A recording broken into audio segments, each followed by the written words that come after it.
Transformasi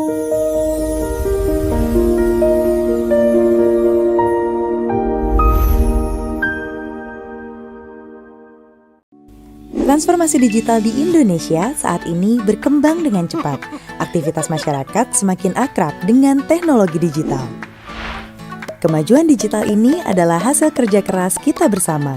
Dari waktu ke waktu, sinyal internet sudah sampai ke berbagai pelosok daerah, menghubungkan kita semua. Tapi makin banyak yang online, makin banyak juga PR barunya. Berita bohong makin gampang menyebar.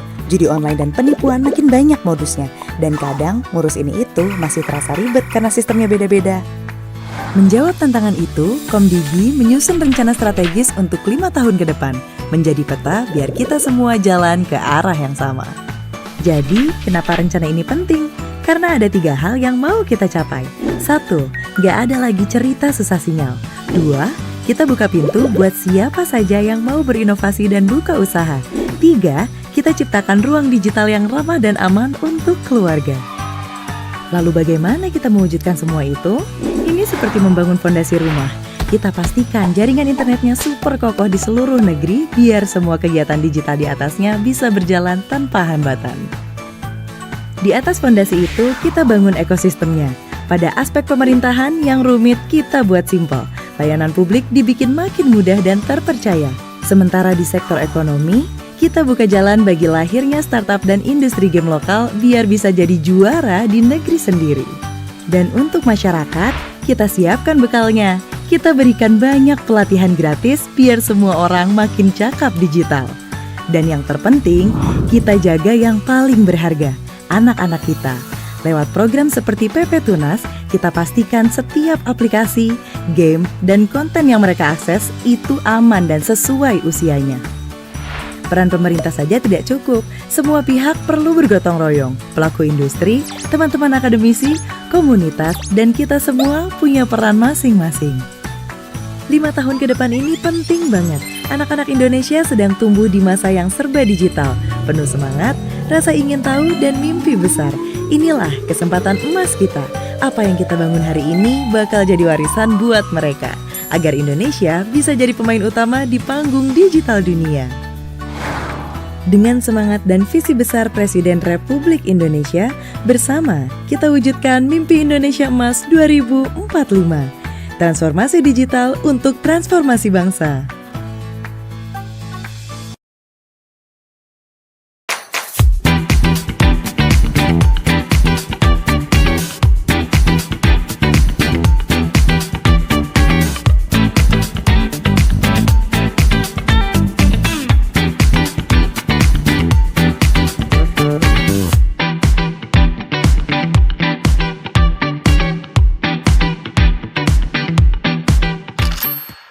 Assalamualaikum warahmatullahi wabarakatuh. Kembali lagi bersama saya Tia Ristia dalam program Wongglo Rosamin TV. Dan apa kabar Anda pemirsa? Semoga selalu sehat, selalu bahagia, dan juga pastinya selalu simak kami di program Wongglo Rosamin TV. Dan kali ini kisah inspiratif yang coba akan kami hadirkan untuk Anda, untuk warga masyarakat Blora, dan semuanya saja yang sedang simak kami. Kali ini salah satu inspirasi kita adalah founder sekaligus owner dari Meka Karya Group ya. Coba kita sapa terlebih dahulu, ada Mas Dimas di kesempatan hari ini. Halo Mas Dimas. Halo, selamat pagi. Selamat siang. Selamat siang ya. Alhamdulillah ini bisa ketemu lagi sama Mas Dimas di program Wongglo Rosamin TV. Dan ini di tengah kesibukan beliau ya. Kalau kita nggak di bulan Suro kayaknya jarang bisa ketemu sama Mas Dimas deh. Tapi alhamdulillah ini di bulan Suro juga masih ada banyak jadwal juga ya. masuk, ya. Nah, masih banyak jadwalnya, masih banyak kesibukannya juga. Dan beliau ini juga punya banyak cabang bisnis gitu ya, termasuk juga founder dari Meka Karya Group yang mungkin juga pasti banyak dari warga masyarakat Blora tahu ya. Istrinya juga MUA Hits di Blora. Punya banyak vendor dekorasi dan ada BO juga. Pokoknya banyak sekali begitu ya. Nah, ini mungkin kita pengen menggali gitu ya kisah inspiratif dari Mas Dimas sendiri yang asli wong Blora ya Mas Dimas ya. Kalau boleh tahu mungkin boleh diinfo kepada masyarakat dari mana asalnya nih Mas Dimas? Kalau Bapak sih aslinya dari Japah. Japah ya, Pengkol. Okay. Kalau Ibu Sarimulyo. Sarimulyo? Iya, belakang TPK. Oh gitu, iya. Gitu. Terus waktu kecil Kayak waktu kecil itu seringnya bolak-balik dari Ngawen ke Njiken. Soalnya bapak kan asli sana tapi kerjanya di Njiken. Nah, ini kebetulan tetangga saya ya. Tetangga.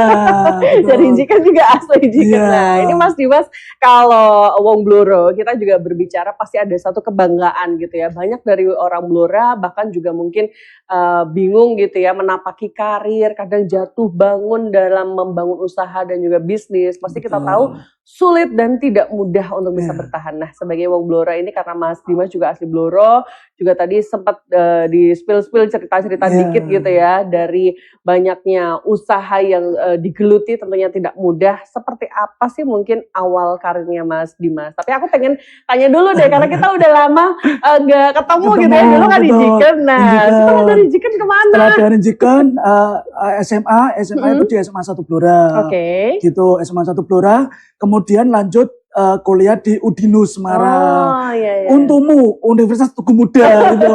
Iya, Gitu, karena dekat Tugu Udinus, Muda ya. iya dekat Tugu Oke. Muda. Jadi di Udinus itu ngambil jurusan teknik informatika. Oh, teknik informatika. Teknik informatika. Harusnya kayak saya dong ya, kita ada di komunikasi. Betul. Ya, tapi emang gitu. beda nasib ya sama Beda saya nasib, ya. Oh, iya. gitu. Jadi Suksesan Mas Dimas maksudnya. gitu. Iya. Jadi dulu selama kuliah saya dan sekarang jadi istri saya itu nggak hanya kuliah aja. Jadi kami juga menggeluti usaha awalnya itu usaha jilbab. Oh, jilbab. Iya. Jadi nggak sengaja dapat tugas dari dosen disuruh bikin kayak aplikasi e-commerce dulu. Iya benar. Oh, lagi ngetren-ngetrennya dulu ya. Mungkin dari blog atau mungkin dari apa gitu. Tapi istri sama saya bikin sebuah aplikasi sendiri gitu. E-commerce itu terus saya ingat itu dulu pas kami nongkrong di kafe namanya dulu XYZ di Semarang. Itu ada salah satu klien pertama yang pesan jilbab itu asalnya dari Pangkalan Bun, Kalimantan. Hah? Jauh banget. Jauh banget bener. Kok bisa ketemu di situ? Kurang tahu itu. Mungkin dari internet Iya, itu iya.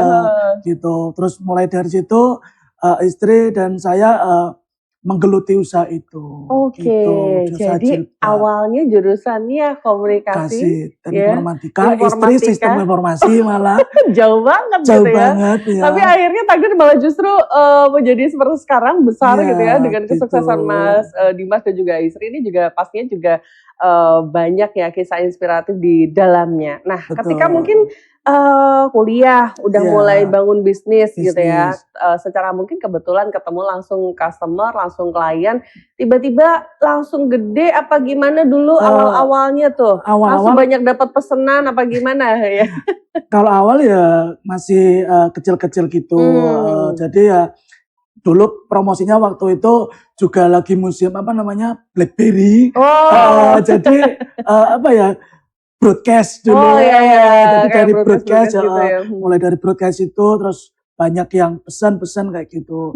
Jadi kami kuliahnya kayak orang sekolah, jadi berangkat jam 7, terus nanti jam 10, jam 11 sudah selesai kuliah, habis itu nyari ke tukang jahit, kita jahitin pesanan jilbab, habis itu nanti sorenya kita ke JNE kalau dulu, itu kita ngirim paket jilbab. Waduh, ini jiwa usahanya udah dari kuliah udah ada gitu ya. Nah ini pasti juga menjadi semangat tersendiri untuk teman-teman di luar sana, kegigihannya dari Mas Dimas sama istri ya. Dulu berarti udah jadi istri belum sih? Belum kan, masih kuliah kan? Iya.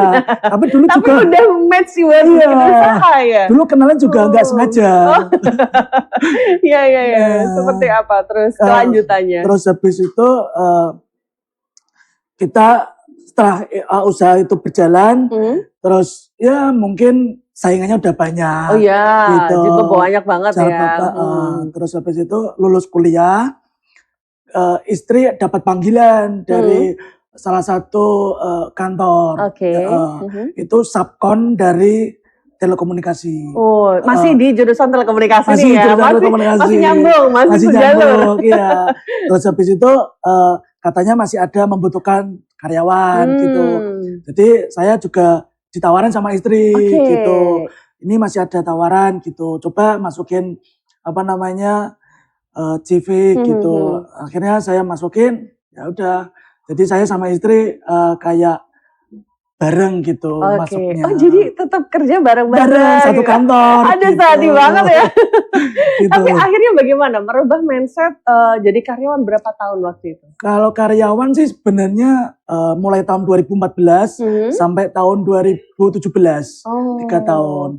Kalau istri menggeluti dunia make up itu tahun 2013. Oh iya. Ya, sebelum lulus kuliah. Oh justru malah sebelum lulus kuliah. Sudah bergelut dengan dunia make up ya. Gitu. Oke. Lalu setelah jadi karyawan. Jadi istri gini. Kalau karyawan di telekomunikasi itu masuknya nggak sesuai jam, bebas. Jadi bebas. Yang penting kerjaan beres. Gitu. Jadi istri dulu pagi jam 4 itu make upin wisuda kayak gitu. Jadi saya nganter gitu. Habis itu saya berangkat kerja, istri juga ikut berangkat kerja gitu. Waduh, ini jadi kompak ya, best couple. Dari dulu udah memulai bisnis bareng ya, kerja di perusahaan yang sama. Lalu betul. Akhirnya seperti apa ketika memutuskan untuk keluar ya. Ya ada masalah internal dari kantor kayak gitu. Terus saya sempat nganggur beberapa bulan gitu. Terus singkat cerita, saya pulang ke Jiken gitu sama istri. Ada salah satu pasien bapak kan kesehatan. Nah ini lucu banget. Kalau dulu saya taunya beliau ini bapaknya ya. Kebetulan kemarin juga baru aja pernah ya Kak ya. Baru pernah. Ini juga di bidang kesehatan. Nah kenapa tiba-tiba anaknya nggak ada yang meneruskan gitu ya? Ya justru malah di bidang lain begitu. Betul. Nah mungkin orang tua seperti apa awalnya ketika? Kalau orang tua sih menyarankan anaknya pasti ya menjadi pegawai gitu. Jadi kalau bapak ibu pengennya saya mungkin jadi polisi atau mungkin di dunia kesehatan. Gitu. Jadi mungkin bukan passion saya. Karena bukan passion ya? Bukan passion saya. Gitu. Ini dia. Jadi kadang-kadang orang kan berpikirnya, kamu tuh ini loh jadi ini aja, profesi ini, itu dan sebagainya. Tapi kalau kita sendiri yang mau menjalani nggak sesuai dengan passionnya, kayaknya nggak banget gak masuk, gitu ya. Gitu, iya betul. Terus tadi singkat cerita seperti apa? Ketika mungkin orang tua melihat, oh ini anak saya kayaknya nggak bisa dia meneruskan ya perjalanan karir orang tua begitu. Nah ketika kembali lagi ke Jiken seperti apa? Terus akhirnya balik ke Jiken, habis itu ada salah satu pasiennya bapak, itu juga orang weddingan, orang perweddingan, itu tanya sama saya, kamu sekarang di mana mas? Gitu. Aku sekarang sementara masih nganggur, tapi hidup di Semarang, kontrak kayak gitu. Lah istri itu punya usaha make up kayak gitu. Terus singkat cerita, kenapa? Mari berpartisipasi. Sahabat Statistik, Sensus Ekonomi 2026 sebentar lagi. Bulan Mei sampai Agustus 2026 ini, Sensus Ekonomi akan diselenggarakan oleh BPS seluruh Indonesia. Yuk, kita bedah lini masanya. Mei, rangkaian SE 2026 akan dimulai dengan komunikasi, koordinasi, dan diplomasi kepada para stakeholders. BPS akan mengirimkan WhatsApp dan email blast sebagai bentuk sosialisasi untuk data awal, khususnya bagi responden usaha besar atau UB. Para calon responden ini juga dapat mengajukan pengisian mandiri secara bersama-sama berkoordinasi dengan BPS. Juni, pendataan dimulai melalui CAWI atau Computer Assisted Web Interviewing bagi responden UB. Responden akan dikirimkan link kuesioner melalui WhatsApp dan email blast. Masih di bulan yang sama, petugas lapangan akan melakukan pendataan secara door-to-door kepada responden dengan CAPI atau Computer Assisted Personal Interviewing. Pendataan dengan petugas ini dilakukan hingga bulan Juli dan Agustus, mencakup usaha menengah dan usaha mikro dan kecil. Usaha besar juga dapat diinterview secara langsung oleh petugas jika belum melakukan pengisian mandiri. Itulah rangkaian pelaksanaan SE 2026. Mari berpartisipasi bersama kita mencatat ekonomi Indonesia.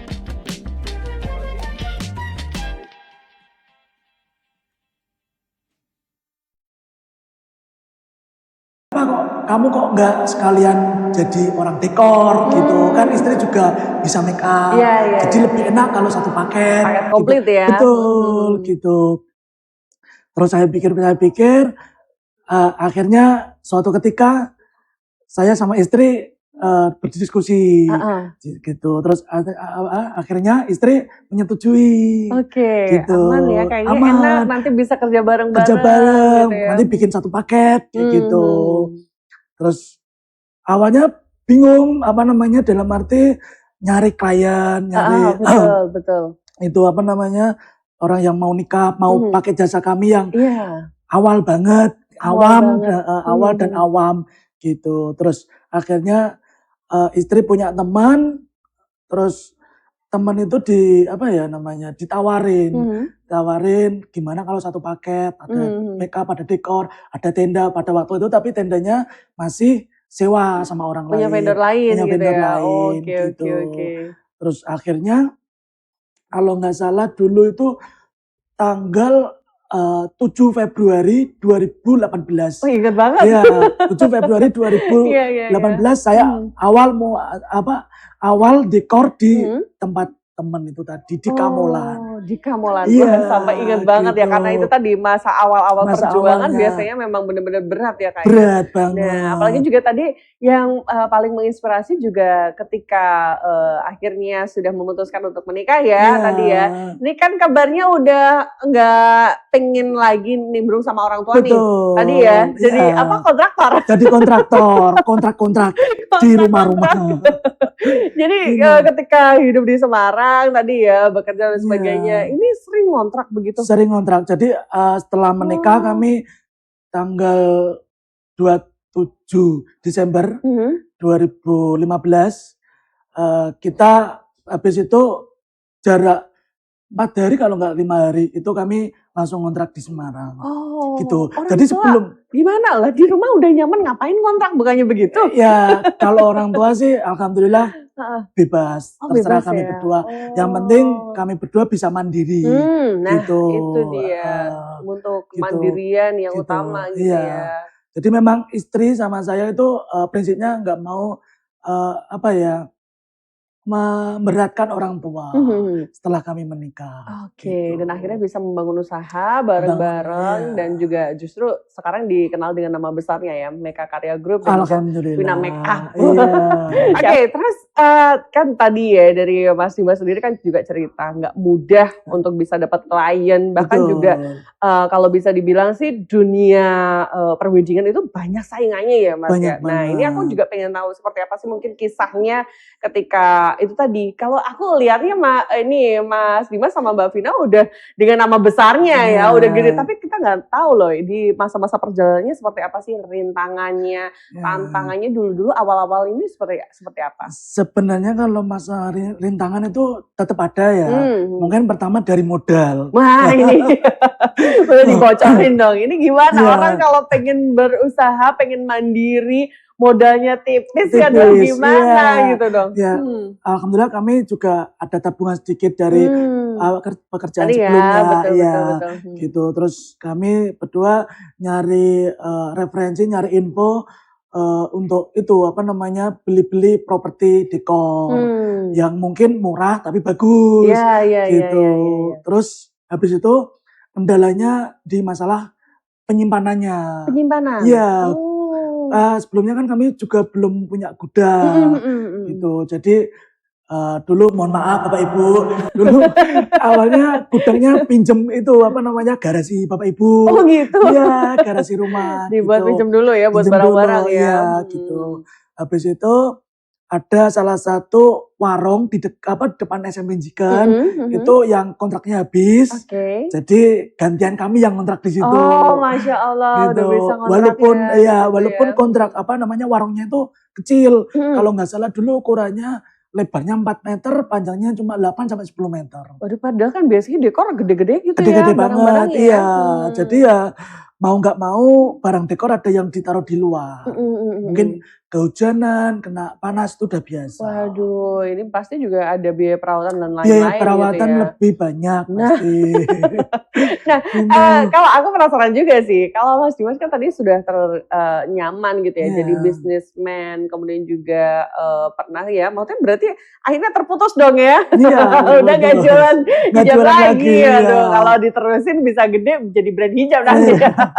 Tapi terus akhirnya jadi karyawan dan merintis merintis ya usaha sendiri gitu ya. Adakah mungkin merasa, aduh kalau jadi karyawan enak ya sebenarnya tinggal terima gaji aja, tapi beda dengan usaha begitu kan, Iya. dengan resiko yang juga tinggi, modal yang Iya. cukup besar. Kayak gimana sih kadang-kadang kan orang juga masih berpikir gitu loh, kalau pengen bebas ya, Iya. pengen bebas terbelenggu dari ikatan karyawan, pengen Iya. mulai usaha itu susah. Nah, kalau dari Mas Dimas sendiri seperti apa? Kalau karyawan saya pas jadi karyawan itu dulu memang saya kerjanya bukan di kantoran, tapi kerjanya kami di lapangan Iya. gitu. Jadi kita ngecek-ngecek sinyal di tower gitu. Tapi memang rintangannya banyak.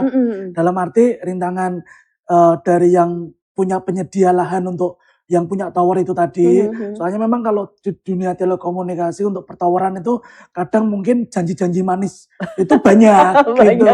Iya, soalnya kan memang kalau dunia pertoweran itu izinnya yang susah. Oh, izinnya yang sulit ya. Betul. Izin di lingkungan sekitar, izin di pemerintahan itu agak susah. Gitu. Jadi walaupun kami subkontraktor atau subkon itu tetap menjadi pintu utama untuk permasalahan itu tadi. Dari masalah perizinan, masalah janji-janji gitu. Jadi udah terbiasa ya ngadepin orang dari dulunya gitu ya. Jadi gak masalah mau karyawan mau jadi pengusaha sendiri gitu ya. Udah terbiasa ngadepin orang-orang. Iya. Oke deh, baik. Nah, masalah-masalah lapangan itu juga sudah banyak terlewati gitu. Bener-bener. Nah, termasuk juga tadi kalau di dekor gitu ya. Kadang kan orang awam, aduh saya kan gak ada jiwa seni gitu. Nah, aku juga melihat kalau basically kan tadi Bapak Ibu orang tua di bidang kesehatan gitu kan. Tiba-tiba terus anaknya jiwanya jiwa seni. Itu gimana ceritanya gitu? Kalau jiwa seni mungkin saya keturunan dari Mbah Kakung. Ada. Mbah Kakung itu dulu juga punya kayak pagelar itu loh. Grup seni gitu, grup seni karawitan. Jadi ada lah ya darah seni mengalir gitu ya. Gitu. Jadi dulu saya juga SMP itu ikut drum band, ikut karawitan gitu. Terus lanjut di SMA. SMA itu juga ikut karawitan, ikut drum band gitu. Jadi lanjut lagi ke kuliah malah. Masih ada seninya di situ. Kuliah malah ikutnya teater. Iya, kalau mungkin tahu teater Kapling dari Udinus itu juga saya sering ikut ya. Sering ikut. Aduh, gitu. iya. Justru malah darah seninya ini dikembangkan di bisnisnya Mas Dimas gitu ya. Kalau dekor kan biasanya memang suka bikin harus berkreativitas gitu ya. Gitu. Nah itu kiblatnya dari Mas Dimas sendiri seperti apa? Kalau kiblat saya dari sekarang ya, kalau sekarang itu kalau orang dekor itu biasanya harusnya sekarang bisa mendesain. Bisa mendesain? Mendesain. Oke. Gitu. Padahal jurusan komunikasi. Komunikasi ya betul. Akhirnya harus bisa mendesain ya. Iya. Soalnya sekarang klien-klien mintanya itu mood board-nya itu benar-benar kelihatan. Oh ini loh besok dekornya seperti ini, gitu. Itu enggak hanya di gedung, di rumah pun seperti itu. Ngikutin trennya ya. Ngikutin tren. Besok itu kira-kira tendanya bentuknya gimana, kira-kira tempatnya yang dikasih tenda itu yang mana aja. Terus dari welcome gate ke pelaminan itu gambarnya seperti apa, itu sekarang musimnya seperti itu. Semuanya digambar gitu ya, semuanya harus sesuai dengan ekspektasi para calon-calon pengantinnya gitu ya. Waduh, dan ini juga mungkin menarik ya, bahwasanya memang orang terkadang juga enggan beralih dari titik fase kenyamanan itu tadi gitu ya, untuk menjawab tantangan masa depan gitu ya. Kita kan nggak tahu ya, kadang kan orang berpikir enak jadi karyawan tinggal terima gaji beres, tapi lebih enak lagi jadi founder dan juga ownernya ya. Banyak keluarnya di sini karena bisa mengelola sendiri keuangannya seperti apa. Sampai dengan sekarang gitu ya, Meka Karya Group ada banyak karyawan, berapa orang yang saat ini di bawahnya di bawah naungan dari Meka Karya ini? Kalau untuk yang office itu ada tiga orang gitu. Kalau untuk dekor kurang lebih ada 18. Wah banyak ya. Itu terbagi jadi tim inti sama tim panggilan. Ada 18. Kalau tim makeup ada kurang lebih 25. Banyak banget ya. Ini bisa jadi kisah inspiratif ya buat teman-teman ini. Jangan patah semangat dan mungkin juga jangan terlalu fokus di dunia yang mungkin saat ini digeluti gitu ya. Siapa tahu nanti karirnya bisa berkembang di bidang lain bidang gitu ya. lain gitu. Komunikasi bisa jadi founder dekorasi dan make up artis loh ya. Masih bisa banyak jalan gitu ya menuju Roma. Nah, ini mungkin juga tantangannya dari Mas Dimas ya. Kita tahu bahwa memang kalau kerja dengan banyak orang gitu ya, SDM kan berbeda-beda juga. Nah, ini tantangannya seperti apa sih Pak Dimas? Tantangannya ya kita tuh harus sabar menghadapi mungkin karyawan yang mungkin ya sifatnya belum atau tidak berpendidikan gitu. Soalnya kebanyakan karyawan saya terutama yang dekor dan tenda itu kebanyakan lulusan SMP gitu. Tapi jadi ada kegigihan kerja kerasnya ya. Iya, jadi kita tuh harus sabar, kita harus.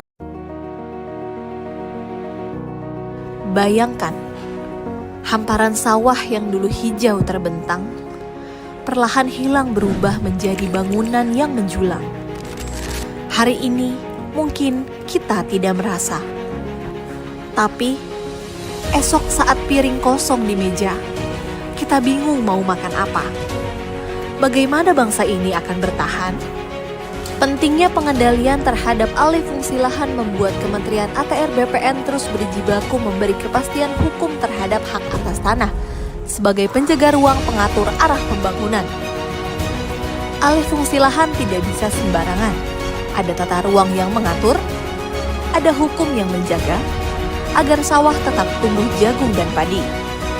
Tersedianya ruang untuk rumah rakyat, membuka jalan bagi energi yang berkelanjutan, serta memastikan sekolah rakyat dapat berdiri. Mari bersama jaga tanah, jaga pangan untuk masa depan yang berkelanjutan.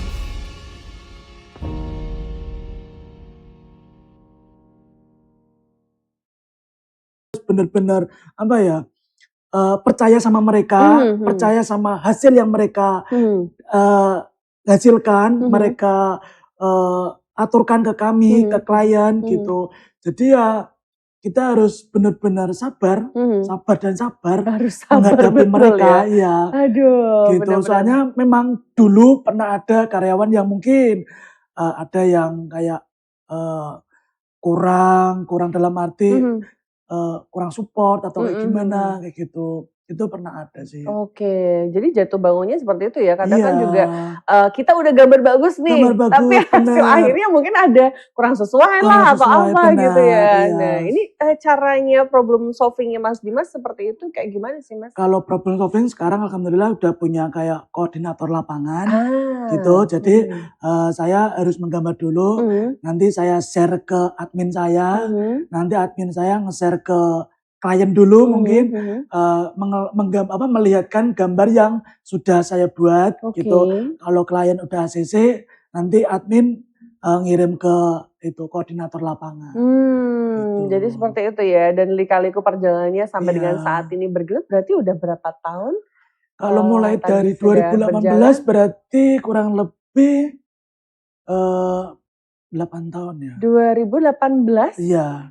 8 tahun ini. Iya. 8 tahun. Ya. Tapi sudah sesukses ini ya. Mega Karya Group, saya tahu bahwasanya ini termasuk salah satu vendor the best juga di Kabupaten Blora, bahkan juga sudah sampai di luar kota banyak ya job-job ya. Sejauh ini ya, paling jauh job di mana nih? Paling jauh di Semarang. Semarang ya. Soalnya memang dulu awalnya dekor juga habis dari Blora terus kita buka di Semarang juga. Gitu, pernah dekor-dekor di Semarang gitu, di Akpol, di gedung-gedung di Semarang sih. Wow, gitu. Ini jadi Wong Blora ini bisa sampai ke luar kota dengan banyak karyanya beliau. Nah, ini kalau untuk rate sendiri ya.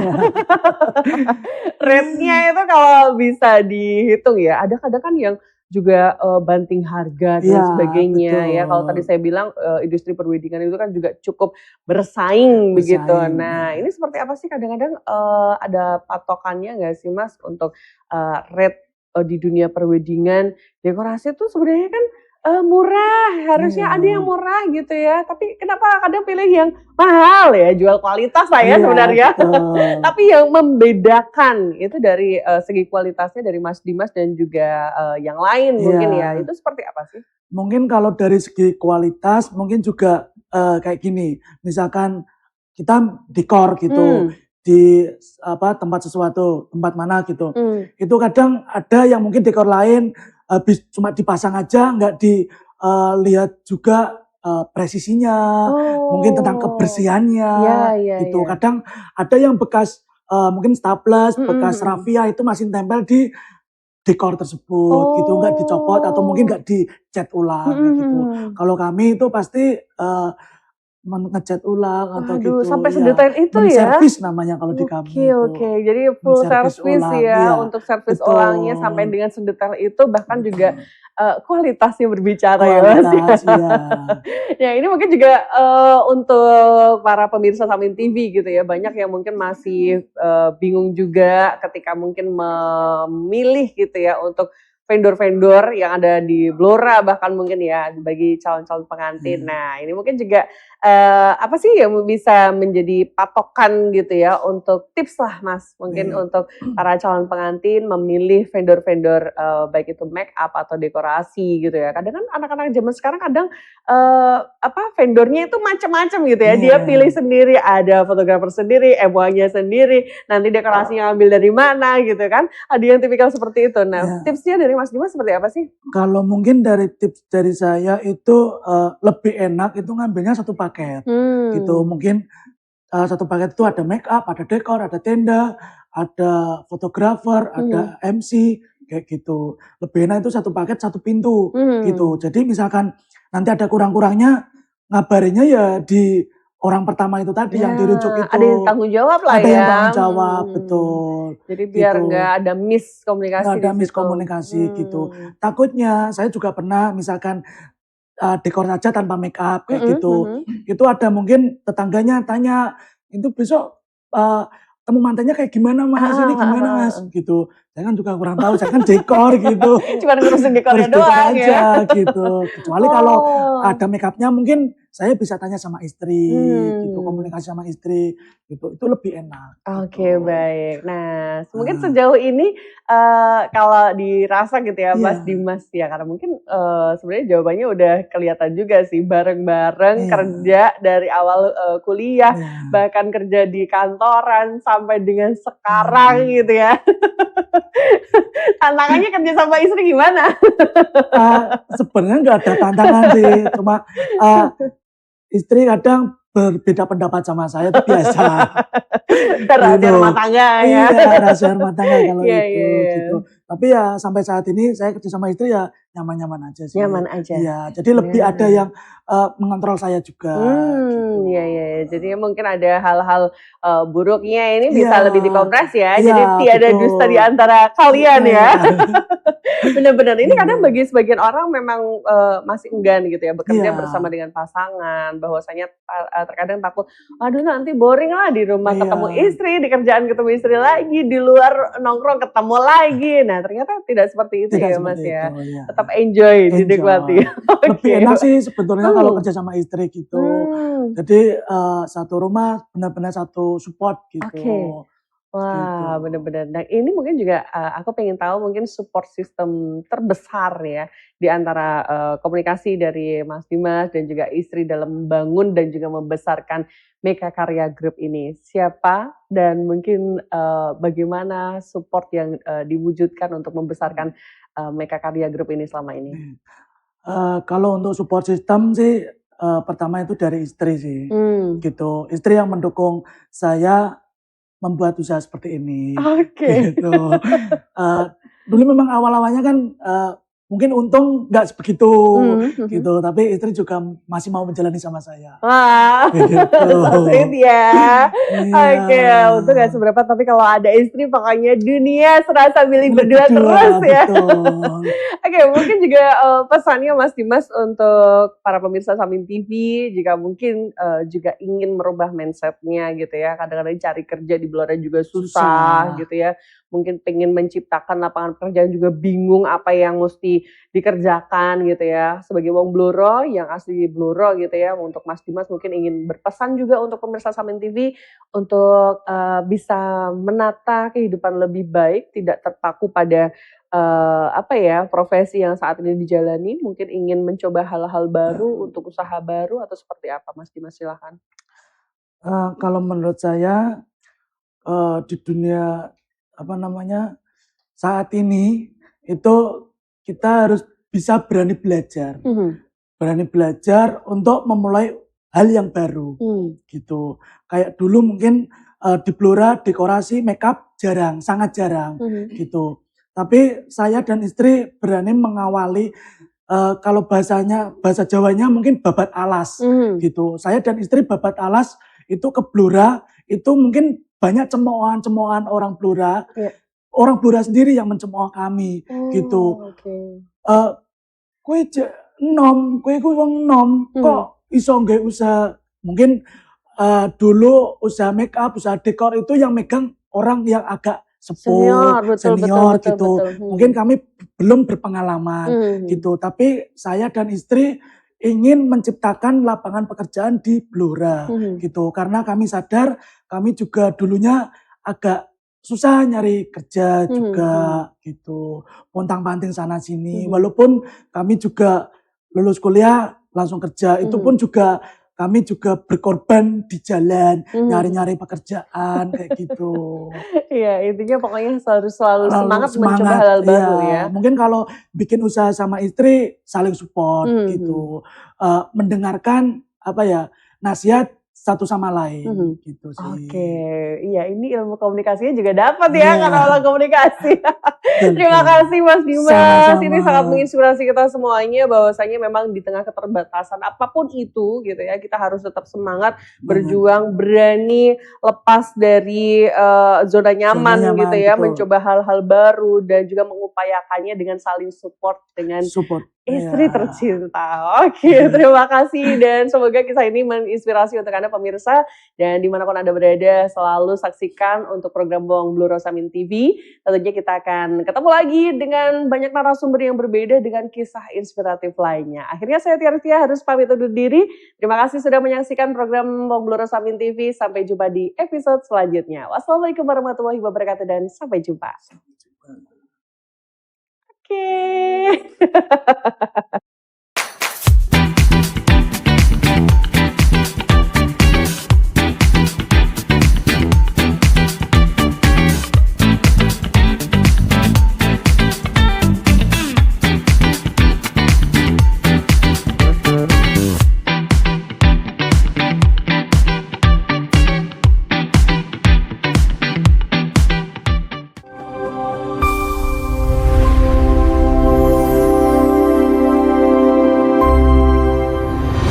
Samin TV.